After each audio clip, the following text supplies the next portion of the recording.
Bienvenidos a este nuevo ciclo de cápsulas culturales de UNAM Chicago.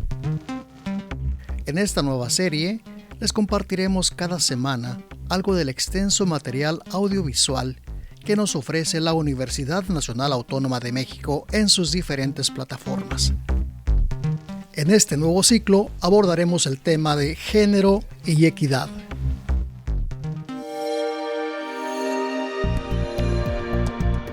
Descarga Cultura. .unam.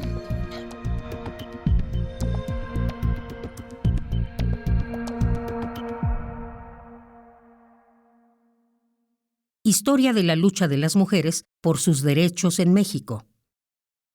Curso impartido por la doctora Patricia Galeana durante el mes de agosto de 2018 en la Sala Carlos Chávez del Centro Cultural Universitario, dentro del programa grandesmaestros.unam. Tema 1.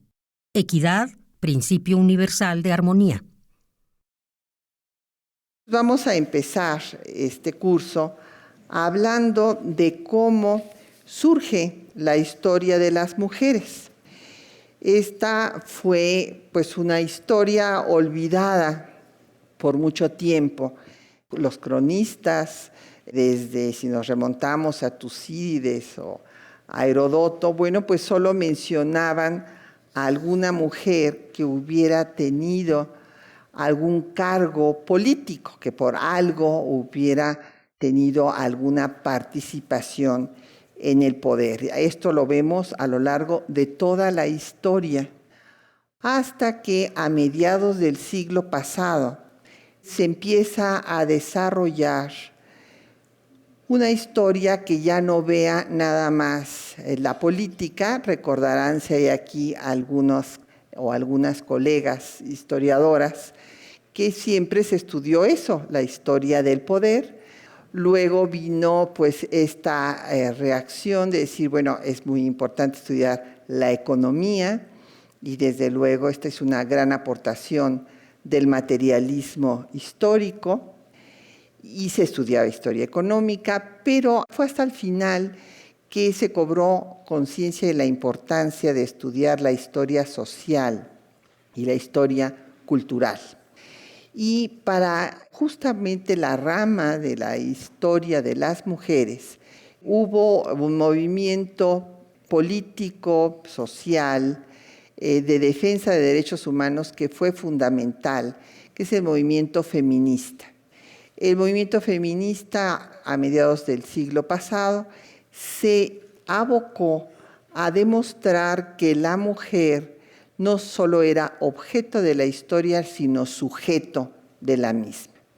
Entonces empezaron a surgir diversos trabajos en torno a las mujeres. Se estableció la Cátedra de Historia de las Mujeres, y aquí les puse un epígrafe de esta historiadora austríaca norteamericana, porque nació en Austria, pero después se nacionalizó estadounidense, Gerda Lerner, que va a establecer el primer curso que se da en Estados Unidos sobre las mujeres.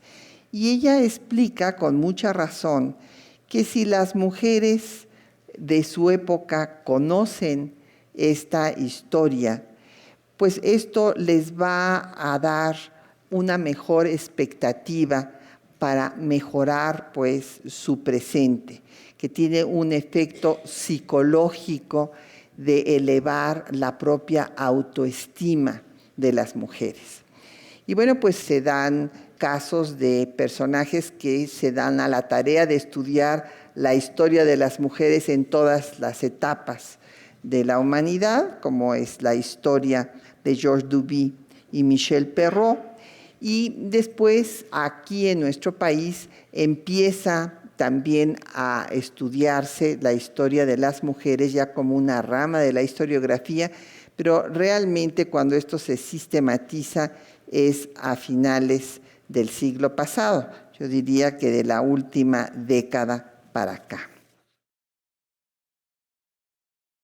Hay una serie de conceptos que me interesa que tengamos claro al inicio de estas sesiones, que es el concepto de sexo y de género, que muchas veces se usan como si fueran sinónimos, así como igualdad y equidad, y no, son conceptos que tienen características distintas. El sexo ciertamente es el conjunto de atributos biológicos que hacen diferente a un hombre y una mujer. Por causas biológicas o naturales, pues hay algunas funciones que no pueden realizar los hombres y no solo las mujeres, parir o amamantar, por ejemplo. Pero el género es una construcción cultural. Entonces es una construcción y se da a las personas que tienen un sexo u otro una serie de responsabilidades, de atributos que se pueden cambiar, puesto que han sido construidos culturalmente. Entonces, por eso es que las feministas hablamos de deconstruir la historia patriarcal para construir una nueva historia en la que las mujeres no pasen de noche, ¿verdad?, como si fueran fantasmas, queden en el silencio, como si no hubieran participado en ninguno de los acontecimientos o de los procesos históricos, ya sea económicos, sociales o culturales. Entonces, estos roles sociales que se le atribuyen a la mujer o al hombre, repito, se cambian, puesto que son una construcción. Y esto creo que en una frase magnífica nos lo dice Simone de Beauvoir cuando dice que la mujer no nace, se hace. Esa está aludiendo a esta construcción. Ahora bien, el tema de equidad y de igualdad. Por mucho tiempo se habló de la igualdad. Recordemos, desde la Revolución Francesa, los lemas eran libertad, igualdad y fraternidad. Pero esta igualdad de la que se hablaba en la Revolución de Francia implicaba la igualdad frente a la ley, sin embargo, excluía a más de la mitad de la población porque las mujeres no estaban consideradas en este proceso. Ya veremos después cómo Olympia de Gouges, al hacer la Declaración de los Derechos de las Mujeres y de las Ciudadanas, pues va a ser atacada por sus compañeros, inclusive por los grupos jacobinos dentro de la Revolución, y acabará en la guillotina. A mediados del siglo pasado surge otro concepto que no es el de la igualdad, que puede ser la igualdad jurídica o de derecho a la libertad, que viene desde la Declaración de Derechos del Hombre y del Ciudadano de 1789 y que es la que establece lo que se ha llamado también los derechos humanos de primera generación.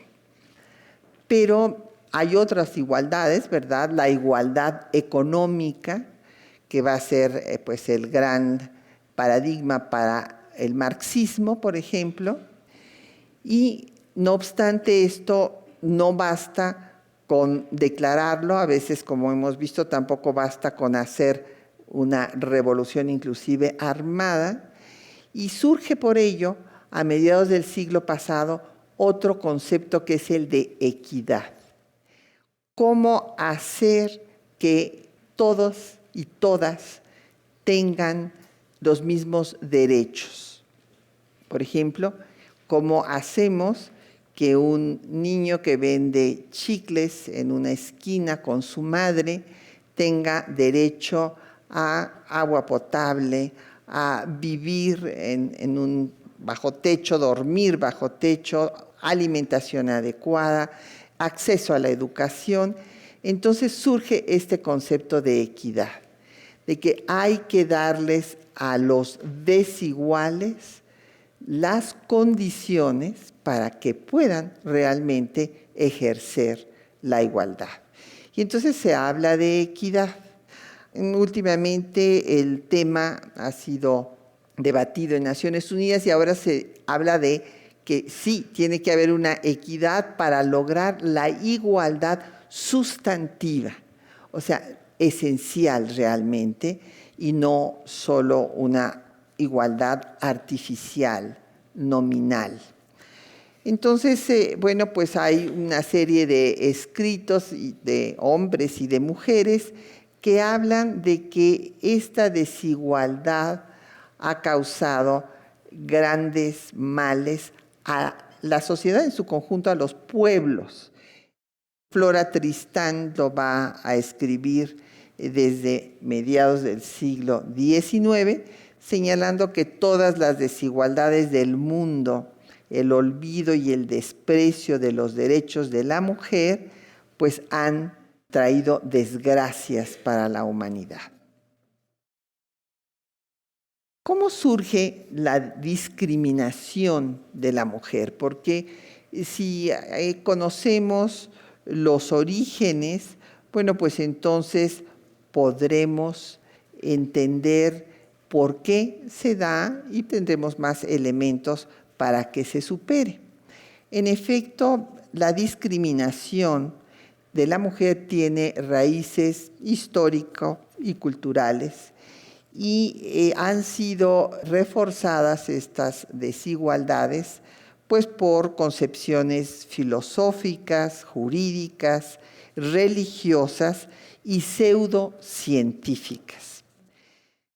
Estas ideas, estos conceptos han considerado que hay una pretendida superioridad física e intelectual del hombre y una debilidad de la mujer. Se supone que son las leyes de la naturaleza, y esto está reforzado, repito, por normas jurídicas y por normas religiosas, y ha llevado a que haya esta actitud que cuando se rompe, pues provoca la violencia. ¿Por qué? Porque si un hombre considera que él es el que manda y la mujer debe obedecer, y cuando la mujer no obedece, pues sobreviene la violencia, porque hay todas estas raíces histórico-culturales que la justifican.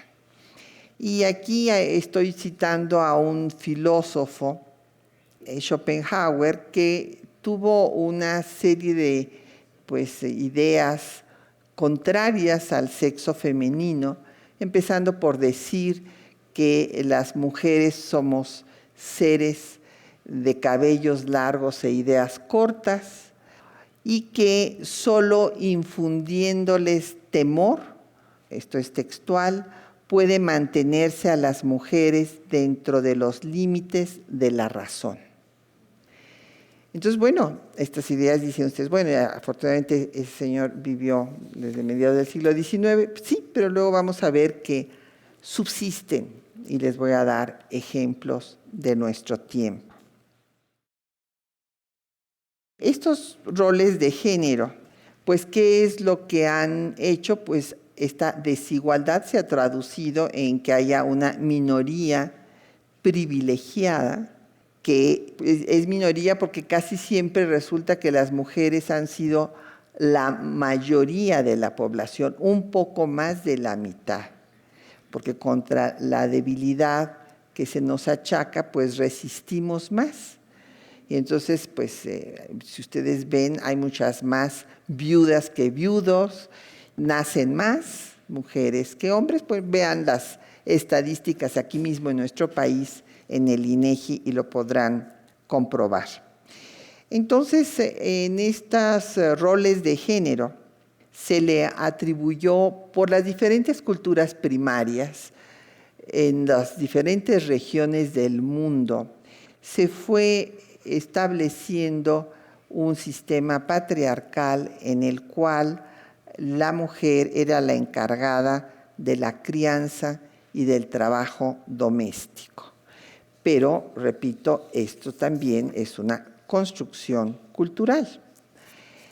Hay quienes han estudiado el matriarcado en algunas regiones del mundo donde ésta se dio.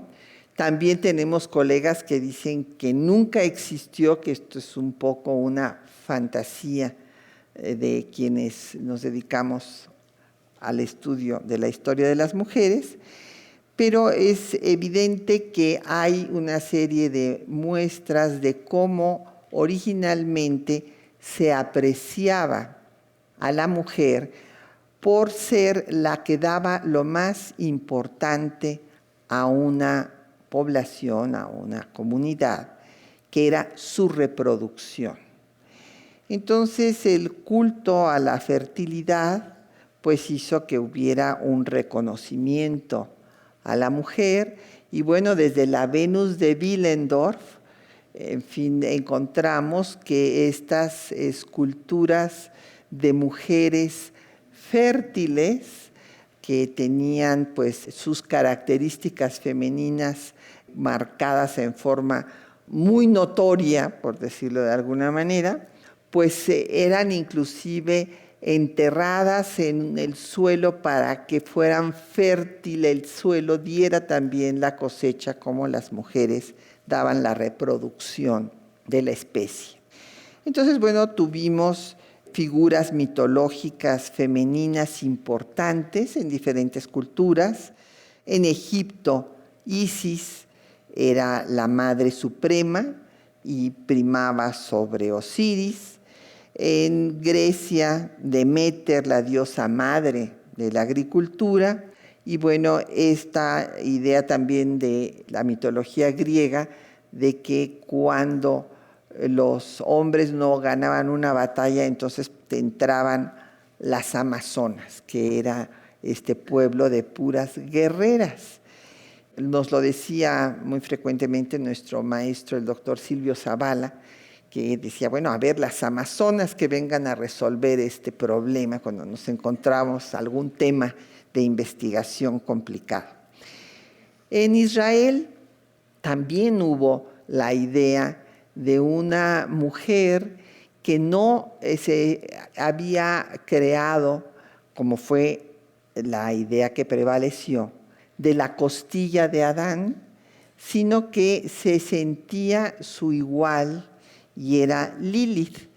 Pero Lilith no prevaleció, la idea que prevaleció fue la de Eva, que recordarán ustedes que va a ser pues nada menos la que haga pecar a Adán, porque todos estaban felices en el paraíso, pero a Eva se le ocurrió darle la manzana prohibida, ¿verdad?, que le da la serpiente, que es Satanás, que después va a representar, esto es muy importante que lo sigan, va a representar al mal, y esta es la idea que prevalece. Y de ahí vienen todos estos conceptos de que hay que controlar a la mujer, porque la mujer no puede controlar su sexualidad por ella misma.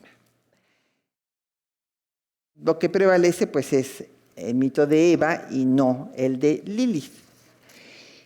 ¿Cómo se pasa al patriarcado?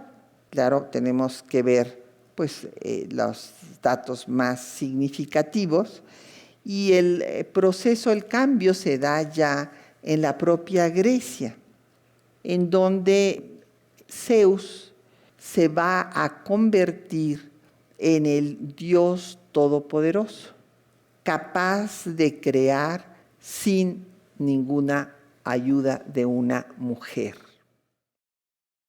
Esta idea pues va a pasar a las culturas abrámicas, tanto a la judía como la musulmana, como la cristiana, las cristianas, las religiones cristianas, y en todas ellas Dios es uno y es masculino.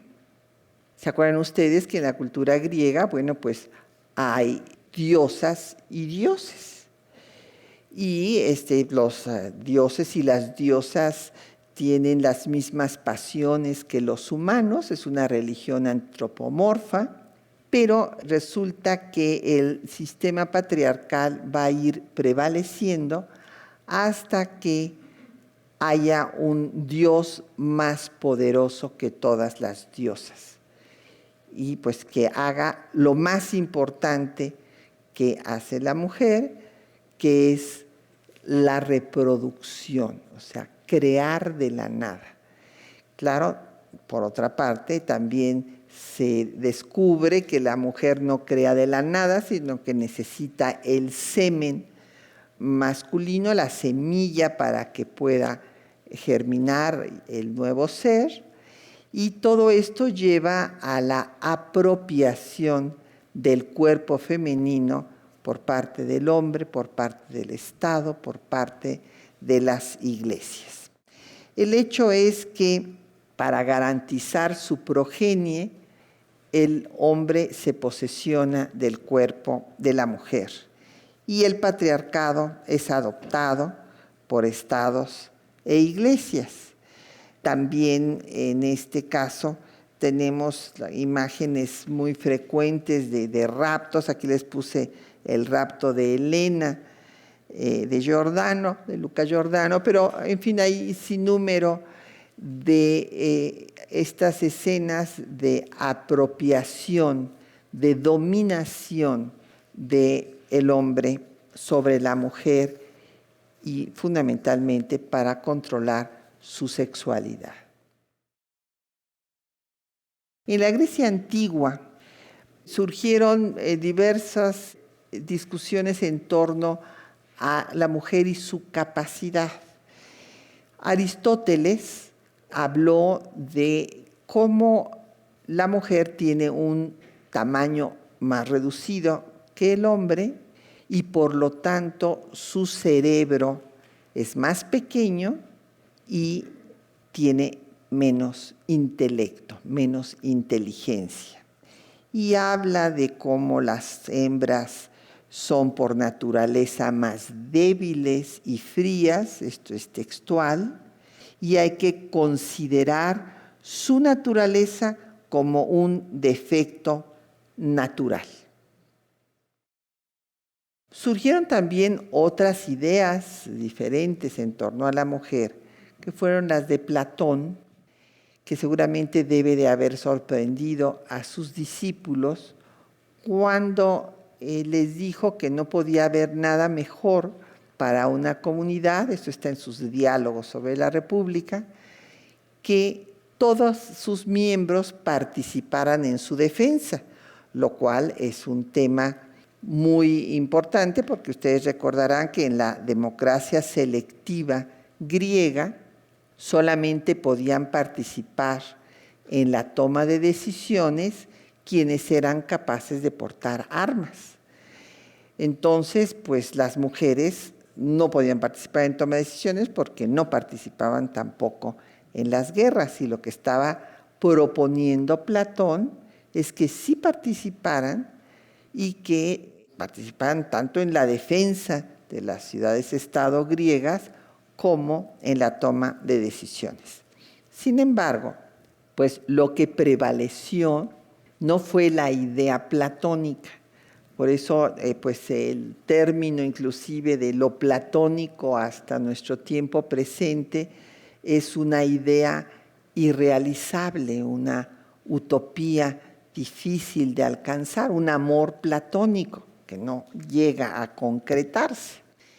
Mientras que la idea que sí prevaleció fue la de Aristóteles, que prevalece dentro de la cultura medieval y que va pues a tener una serie de repercusiones en la vida de las mujeres que impide desde luego su desarrollo. Hay a lo largo de la historia también muchos casos de mujeres que fueron transgresoras del deber ser de su época y no dejaron de sufrir las consecuencias, como aquí les puse a Hipatia de Alejandría, que fue una mujer matemática y fue acusada de paganismo y asesinada por una turba de fanáticos. En la Edad Media, entonces, prevaleció la idea de Aristóteles de que la mujer tenía menos inteligencia y una serie de escritos de sacerdotes católicos, qué sé yo, San Pablo, al que cita Sor Juana, de que decía que no podían enseñar las mujeres, no tenían la capacidad para enseñar, pero entonces Sor Juana dice, pero sí, por lo menos podemos aprender. San Pablo no dijo que no pudiéramos estudiar, que no pudiéramos aprender.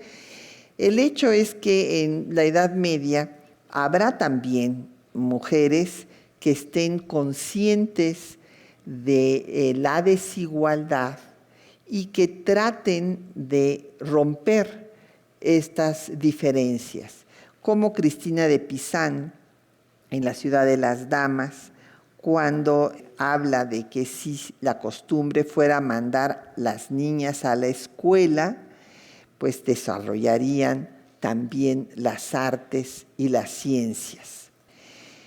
Hubo, como había yo dicho, una prevalencia de la cultura patriarcal por normas jurídicas. En Roma, desde el derecho romano, se estableció la patria potestad. O sea, había un jefe en la familia y era el padre. El pater familias tenía derecho de castigar a todos los miembros del núcleo familiar. Y las mujeres pues eran consideradas como menores de edad, como una hija más.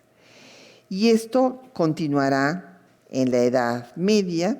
El poder es masculino, lo público es masculino, la mujer debe estar en su casa, en el ámbito de lo privado, en el silencio, y el hombre nació para mandar y la mujer para obedecer. Entonces, al no tener tampoco personalidad jurídica ni acceso a la educación, pues su vida está en la reproducción, ¿verdad? En ser madres, esposas, y las que no querían este tipo de vida, pues se tenían que recluir en los conventos. Esto va a tener una trascendencia importante para la cultura cristiana, la cultura católica, y llegará desde luego a nuestro país con la conquista española, este ideal mariano. Y bueno, si nosotros leemos el Génesis, vemos cómo prevaleció esta idea de que había que dominar a la mujer, o sea, es dramático el texto. Dice, en gran manera multiplicaré tu dolor en el parto, con dolor darás a luz a los hijos, y con todo tu deseo será para tu marido y él tendrá dominio sobre ti. Entonces, pues había que ser virtuosas y sumisas. La mujer perfecta era la que seguía estrictamente la moral impuesta por la religión y debería de estar recluida en su casa familiar o en el convento bajo la tutela de las figuras masculinas. Por ejemplo, los conventos, bueno, pues sí podían tener una abadesa que dirigiera el convento, pero ella a su vez dependía de la autoridad masculina, según la orden religiosa a la que se pertenecía. Se establecían también penas corporales y era legítimo para los hombres castigar a sus mujeres. Entonces, bueno, pues esto podía ir desde los golpes hasta que pues se les pasara la mano, ¿verdad? Y perdieran la vida. En el Renacimiento, bueno, sí empieza un proceso de secularización y se va a fijar la mirada en el hombre, vienen las corrientes humanistas, pero no obstante esto, para la mujer la situación no cambia mucho. Veamos a Fray Luis de León en La Perfecta Casada, y dice que el estado de la mujer en comparación del marido es estado humilde. La mesura debe de ser su característica, que no sea muy habladora, o sea, que no canse a su marido. Debe de tener cuidado, si leen toda La Perfecta Casada, ahí verán, en no molestar al marido, no hablar mucho, no reír, o sea, es la vida del silencio y de la sumisión absoluta. En las casas de recogimiento había, como les decía, bueno, las casas familiares, de ahí salían pues nada más para ir a misa. Todavía, yo no sé, espero que a ustedes ya o a ninguno de los presentes les haya tocado oír esta frase, pero a mí sí todavía me tocó, que decían, las mujeres decentes están en su casa. Eso lo decía la mamá cuando le decía a uno que se iba a ir a hacer un trabajo con unos compañeros y que iba a regresar tarde. No, eso, las mujeres decentes están en su casa. Y bueno, pues sí, eran en las casas familiares, cuidadas por el pater familias, o en las casas de Dios, siendo las esposas de Cristo, o en las casas de recogimiento, que estos eran especie de reformatorios o cárceles, según nos refiere Juan Luis Vives en la instrucción de la mujer cristiana, en donde dice que ahí se obligaba a las mujeres a trabajar y a orar para reformarlas. Tenían que ser educadas para procrear hijos para la Santa Madre Iglesia. Todos los que se pudieran, ¿verdad? Hasta que la mujer muriera si era necesario de parto. Hay, no obstante, algunas mujeres que sobresalen en ese mundo masculino de sumisión femenina. Tenemos el ejemplo de esta gran compositora Hildegard von Bingen como una de las que trascendió en esta etapa de la historia de la humanidad. Voy a pasar entonces ahora al momento ya más cercano a los cambios de nuestro presente, la Ilustración y la Revolución Francesa. Estas ideas ilustradas pretendían acabar con el absolutismo del monarca, pero también con el absolutismo dogmático de la religión. Entonces inician un proceso secularizador en el que la libertad ocupa un lugar central, la igualdad, hablando de igualdad jurídica en este caso, y la fraternidad, pero aquí también hablamos del derecho a la educación. Sin embargo, la mujer, a pesar de que participó en el proceso revolucionario, pues a la hora del triunfo, los compañeros no le hicieron justicia a las mujeres. Y aquí está la declaración de esta dramaturga francesa, Olympia de Gouges, en donde ella señala que también la mujer, así como la Declaración de los Derechos del Hombre y del Ciudadano dice que el hombre nace libre, bueno, pues ella hace la declaración de los derechos de la mujer y la ciudadana, y que la mujer también nace libre y debe permanecer igual al hombre en derechos. Y después dice que si la mujer tiene derecho de subir al patíbulo, también tiene derecho de subir a la tribuna. Sin embargo, Olimpia acabó en el patíbulo, pero no le dieron el derecho de subir a la tribuna. Por esa razón tenemos un programa en Radio Ciudadana que se llama Mujeres a la Tribuna, recordando en homenaje a Olimpia de Gouges. Hay otras mujeres en otras partes, además de Francia, en Inglaterra, que también empiezan a reivindicar los derechos de la mujer, como es el caso de Mary Wollstonecraft. Y ya había yo mencionado, y aquí está a Flora Tristán, que defiende la emancipación de la mujer proletaria. Y ya a mediados del siglo XIX, pues encontramos una serie de ideas en pro de los derechos de la mujer, tanto de hombres como de mujeres.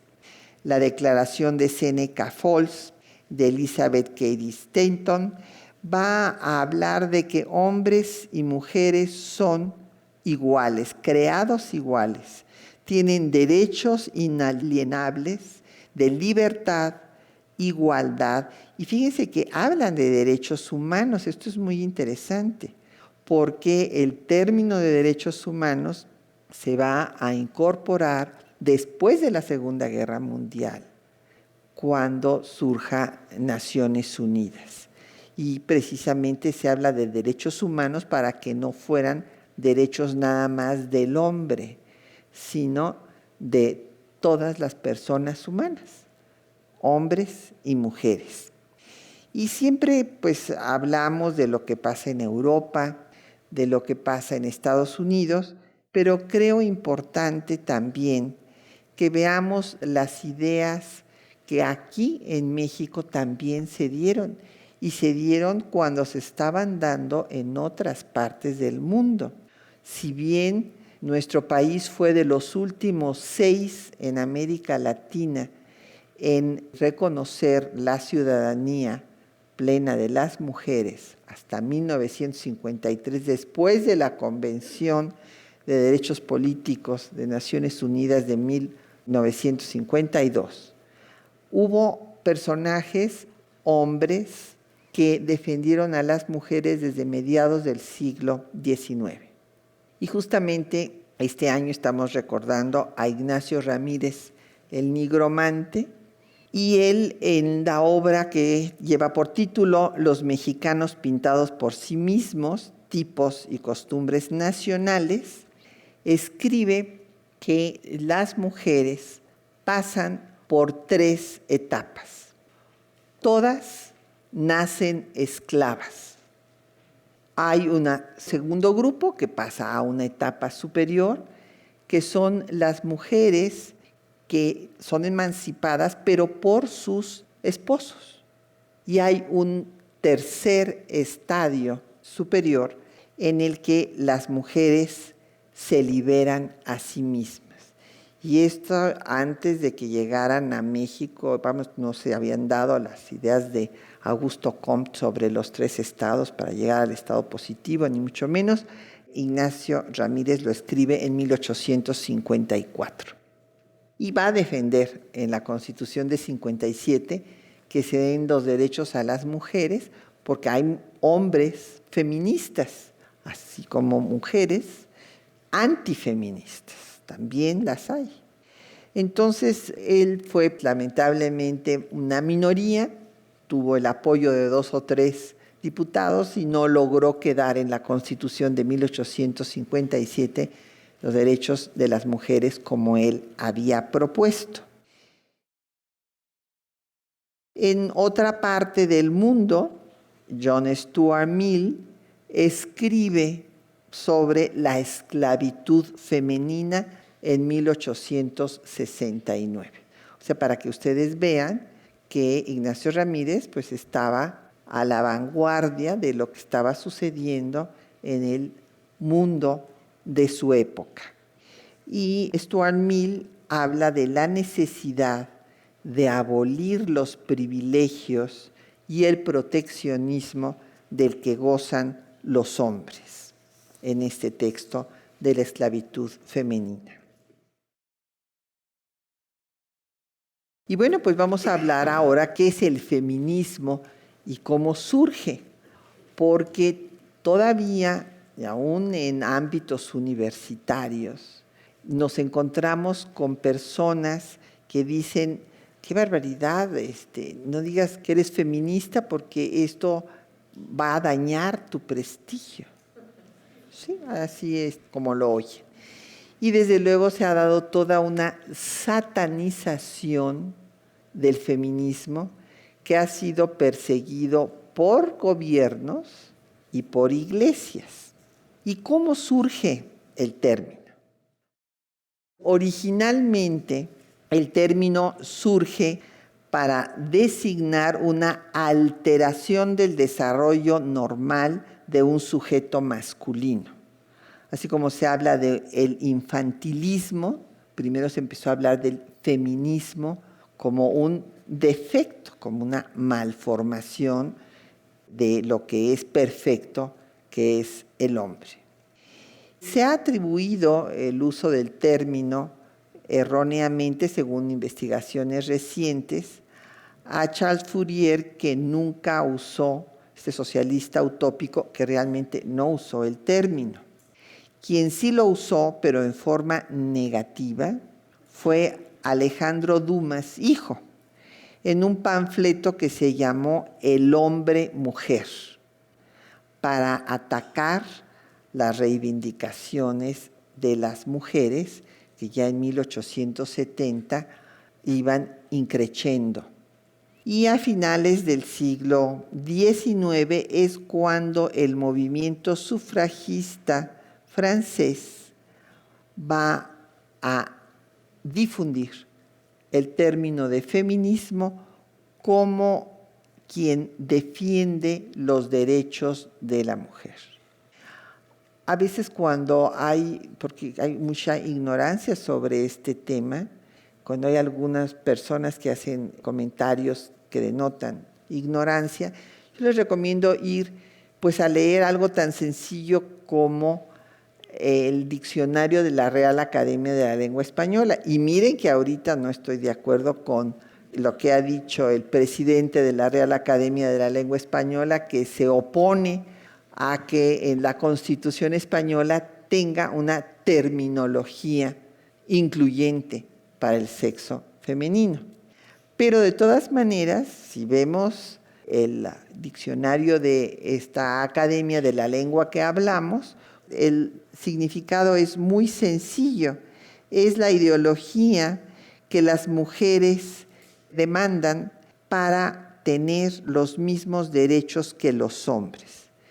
Y si nos vamos al diccionario de Norberto Bobbio, veremos en su diccionario de política que define al feminismo como una doctrina social que busca, en efecto, que se acabe la discriminación en contra de las mujeres.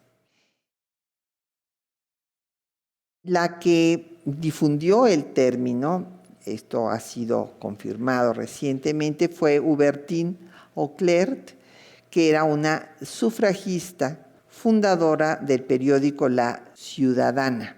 Y ella en 1881 empieza a difundir esta palabra, término que va a ser utilizado aquí en nuestro país también a finales de siglo, para que vean que no estábamos al margen de lo que pasaba en el mundo. Entonces, al final del siglo XIX en México, como veremos más adelante, hay también una proliferación de publicaciones para mujeres y de mujeres. Y entre ellas en las revistas de la Náhuac, de Laureana Wright, va a hablar del feminismo y va a tener un célebre estudio que se llama La emancipación de la mujer a través del estudio. Aquí en México también hubo revistas feministas y revistas femeninas, como sigue habiendo hoy, ¿verdad? Las femeninas son las que dan recetas de belleza y de cocina, y las feministas pues son las que buscan la emancipación de la mujer. El tema de derechos humanos está vinculado al feminismo y esto es reconocido por los diferentes estudiosos y estudiosas de la evolución de los derechos humanos, de estos derechos humanos de primera generación, que era el derecho a la libertad, en el cual se le decía al Estado: no intervengas, no puedes atropellar mis libertades. Y después vienen derechos de segunda generación, que ya son los colectivos, y aquí vamos a tener pues el orgullo de que en la Constitución producto de la Revolución Mexicana, la Constitución de 1917, establezca por vez primera en un texto constitucional los derechos de los colectivos de trabajadoras y trabajadores del campo y de la ciudad. Pero el término derechos humanos va a ser impulsado por las y los feministas. Y hay una mujer, es una historiadora, una medievalista, decana del Barnard College, que fue Virginia Gildersleeve, que ella empezó a trabajar para que se formara una organización mundial de mujeres que hubieran tenido educación universitaria. Esto pues primero eran muy pocas, pero ya en tiempos de Virginia Gildersleeve consideró que había que buscar que no hubiera afirmaciones como las que todavía encontramos en nuestro presente y que aquí les puse textualmente. Ella es una química muy notable para ser mujer. Punto, sin comentarios. Entonces, Virginia Gildersleeve va a fundar una organización, la International Federation of University Women, que va a tratar de evitar que haya una Segunda Guerra Mundial. Ellas habían vivido la Primera Guerra Mundial y querían una organización pacifista y consideraban que no podía haber paz en el mundo si no había paz en la casa entre las parejas, y que la forma de lograr que hubiera esta paz era a través de la educación de las mujeres. Por eso reunieron a las universitarias. Y Virginia Gildersleeve fue la única mujer que participó en las conferencias de San Francisco para la elaboración de la Carta de Naciones Unidas. Fue designada por el presidente Roosevelt precisamente por sus antecedentes de tratar de organizar a una asociación internacional que buscara la paz. Y quien propuso que se utilizara la palabra derechos humanos, no derechos del hombre, como se había hecho en 1789, fue Eleanor Roosevelt, quien fue la presidenta de la Comisión de Derechos Humanos, y precisamente por eso, para incluir a las mujeres, es que se denominó Declaración Universal de los Derechos Humanos en lugar de los derechos del hombre. Por esto es que el feminismo está vinculado íntimamente con el desarrollo de todos los movimientos de derechos humanos. La IFU, por sus siglas, que fundara Gildersleeve con otras investigadoras inglesas, cambió su nombre a WI, y aquí en México es la Federación Mexicana de Universitarias. Este movimiento, el movimiento de las mujeres, de la emancipación de las mujeres, fue considerado por filósofos, personajes como Herbert Marcuse, como una revolución la más importante de la historia de la humanidad. Y la consideró una revolución pacífica y silenciosa. Y nosotros podemos añadir que todavía no concluye. Hay una serie de luchas que después vamos a ver. Se dan las luchas laborales de mujeres que no tienen acceso a la educación, pero que sí trabajan y no tienen la remuneración por su trabajo. Entonces habrá luchas laborales, habrá luchas paralelas por la educación, y ya una vez que tengan el elemento del acceso a la educación aquí en México, a partir de la secularización de la educación con el triunfo de la reforma liberal, pues entonces empezarán a llegar por goteo a la universidad y se empezarán a organizar para demandar sus derechos políticos. De todas maneras, digo que todavía no concluye porque tenemos que luchar por el derecho a decidir. En 17 estados de la República la mujer está criminalizada. No es posible que haya ciudadanas de primera y ciudadanas de segunda, que las ciudadanas que vivimos en la Ciudad de México tengamos el derecho a decidir sobre nuestro cuerpo, y que haya en 18 estados de la República donde no se puede tener esos derechos. Y bueno, el tema de la violencia, pues ya lo veremos. Tenemos lamentablemente el primer lugar en feminicidios en América Latina, o sea, no nos estamos comparando con Suecia o con otras partes del mundo, no, con nuestro entorno histórico y cultural. Y bueno, esto quiere decir que todavía nos falta mucho para avanzar. Es muy importante también ver que hay diferentes feminismos, así como hay diferentes liberalismos, como ha habido diferentes socialismos. Bueno, pues sí, en efecto, ha habido movimientos radicales, y también desde las sufragistas inglesas que llegaban a poner bombas para que se les escuchara, hasta los movimientos de los 60s excluyentes del género masculino.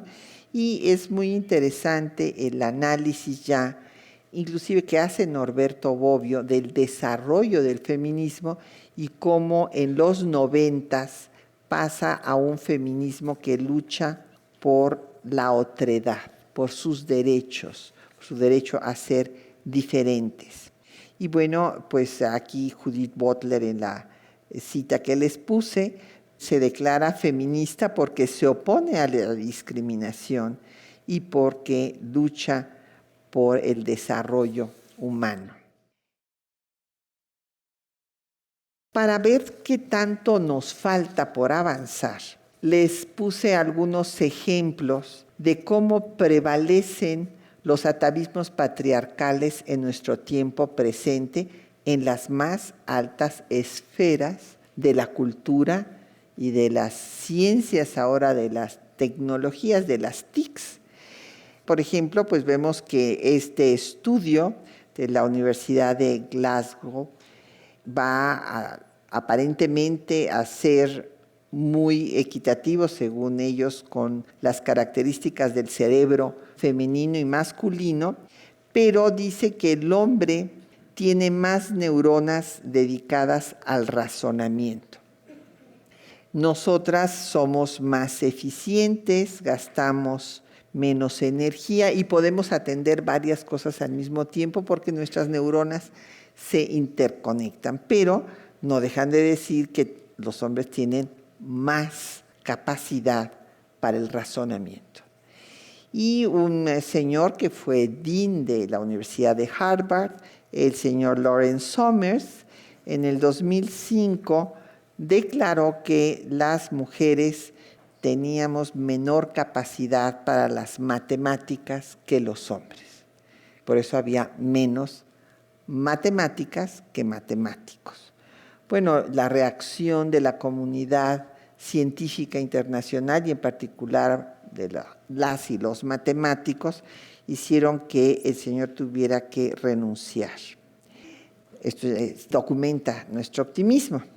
Pero en el 2017, esto es apenas el año pasado, un ingeniero en informática, el señor James Damore, me di a la tarea de investigar su nombre, declaró que las mujeres no lideraban la empresa en Google porque sus capacidades biológicas naturales no se los permiten. O sea, parece que fue alumno de Aristóteles, o sea, sigue sus mismas ideas. Afortunadamente, el señor D'Amore fue cesado en Google porque la empresa señaló que no iba de acuerdo con las políticas establecidas por ellos. Entonces tenemos que buscar, pues, la equidad para una igualdad sustantiva. Y como declaró Kofi Annan, la igualdad de género es más que un objetivo en sí mismo, es una condición previa para afrontar el reto de reducir la pobreza, promover el desarrollo sostenible y la construcción de un buen gobierno. Todo eso implica la igualdad sustantiva entre hombres y mujeres.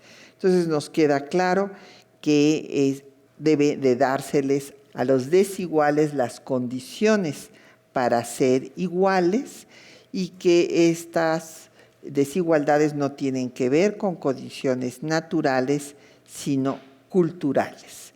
Y no basta reconocer la igualdad jurídica, sino hay que dar las condiciones para que exista la igualdad sustantiva.